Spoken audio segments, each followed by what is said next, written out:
All right, guys, I wanted to share a little strategy with you today. This is something that I used to do to offset some of the depreciating assets that I've had, or depreciating debts.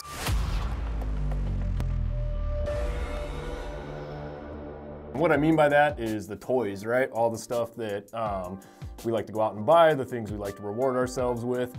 So this is something that I learned at a young age that I basically picked up and has worked extremely well for me. And this is something that I've helped some of my friends do as well as they're going out and kind of buying new cars, new toys. So what it looked like for me basically was, you know, we like to do family things. We like to have toys. We like to have, you know, the side-by-sides or a new vehicle or something along that nature. Downside to some of these toys is they depreciate over time. So for example, you guys buy a new car, we've all heard it, you drive it off the lot and it becomes worth less than what we originally paid for it as soon as it goes. So the money you put into that toy, that vehicle in most cases, starts to depreciate right away. So what I did was I started basically going in and buying investment properties with the money that I would have used to buy these toys with. For example, like let's just use a side-by-side in this particular example. You can go out and buy a Polaris RZR, a Can-Am X3, something along those nature, which I see a lot of people go out and buy these days. You know, those somewhere around the tune of $25,000 to $30,000 ballpark, and I'm just kind of throwing rough numbers out there so you guys can kind of get a grasp of what I'm talking about here. So, you know, let's say we sell a vehicle, let's say we sell something, you know, we come up on some cash, maybe we get an inheritance. First thing people want to do is they want to go out and spend this money, right? They want to buy a new toy, they want to go buy themselves a new vehicle, you know, maybe they sell one of their rental properties or something like that, or sell their house, they got some equity left over. Either way, they're going out to buy these depreciating, basically, you know, toys, assets, whatever you want to call them. So what I started doing was before I'd go out, you know, for example, we had bought a side-by-side a couple years back, and instead of taking all the cash I had saved up and just going and paying cash for this this toy basically that I was going to keep and, you know, use and that I knew was going to be worth less over the years, you know, I wanted to figure out how can I take my money and put that in play so that while I am losing money on this toy that I'm basically buying for the family, if I sell it, you know, how can I not lose money on that? So what I did was I took that money and I actually used it as a down payment on an investment property. Why did I do this? Well, because again, as that toy starts to depreciate, I have my money tied up into something that is appreciating. And on top of that, I was getting my renters at the time to basically pay the payment on the toy for me with the leftover funds after the mortgage was covered from everything I was cash flowing. So I'll break it down on paper for you guys so you can get an idea of what I'm talking about. So this particular property, and they are hard to find obviously, but they are out there. Let's just say you guys buy a property for $200,000. So we got 200 grand. That's probably small, but it's $200,000 on there. And let's say I come up on some cash, typically to buy an investment property, you know, ballpark, you know, depending on the loan program you get, but it's usually going to be about 20% down on an investment property for yourself. So we are looking at on a $200,000 property, we're looking at about a $40,000 down payment. So we're going to finance $170,000 on this house after we put down our $40,000 down payment. Our monthly payment, let's assuming, you know, average interest rates right now sitting in the threes, you know, let's just go with 3.5%. So 3.5% on 170, if my calculations are correct, the monthly payment is going to be right around $750,000. Now this is going to be give or take depending on, you know, property taxes, homeowners insurance, but ballpark you're looking right around that $750K range. Let's just say this is a 1-bed, 2-bed, 2-bath, you know, condo, townhouse, maybe small property.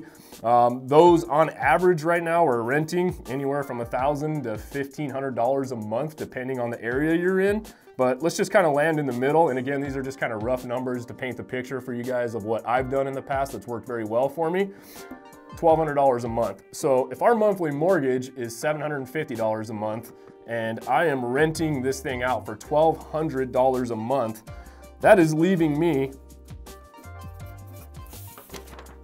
about $450 a month left over on this property, give or take. So that's cash flow, by the way. So what I would do then is I would take that $450 a month and I would go out and I would finance the depreciating toys. So rather than paying cash for it, I would carry a small payment on it of around, $300, $350 a month. So while that money is coming out of my bank account, I'm making a payment on this toy, I also have this cash flow coming in that would basically pretty much cover the payment on my toy. Now, why would I do this? Well, because as that toy starts to depreciate, so every year it becomes worth less and less and less. As I drive it, I use it. As newer models come out, this is the same thing for vehicles. My rental properties are going up in value. So every year they're actually increasing in value, and the money that I'm getting cash flow on this property, I am using to pay off my depreciating asset. So while I sell this thing for maybe a little bit of a loss, or if I use it and I'm losing money, my renters are paying for the toy that I have that is depreciating, while my rental property that I paid 200 grand for maybe a couple years later is also now worth 220, 230,000, depending on the market. So I gained about 20, 30K in equity over the last couple years in this property.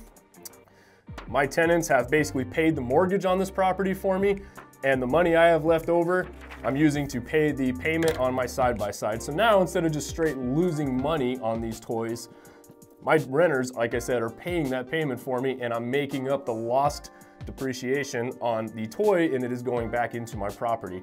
I've used this strategy quite a bit, and it's something that I basically deploy for myself when I'm going out and buying these things. I did it a lot when I first started getting into real estate. When I bought the toys, as we come up on this money that we come up on, whether it be from selling a vehicle, it could be from selling a house, it could be from an inheritance, whatever it is, could be from a big bonus at work.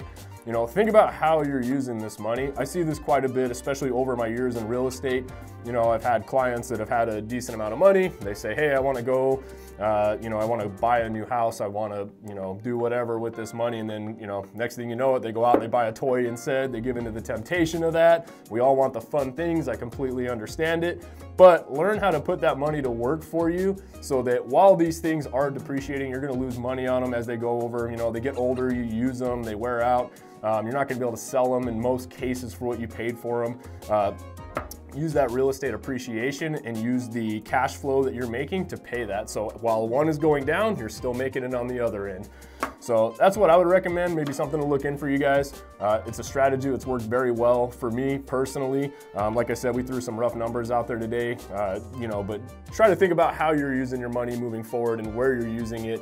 That's, rather than losing all of it on these assets, these things that we're all going out and buying, the fun stuff, make sure you're putting your money to work for you and using that and writing up the appreciation and the equity on that, and having your cash flow pay off the debt that you have on the toys. That's all I have for you guys today. Hopefully that adds a little value for some of you guys. Hopefully that makes sense. As always, I hope you guys have a killer week. Hopefully you guys are out there setting those big goals for yourself. Hopefully you guys get out there and crush it. Have a good day, guys.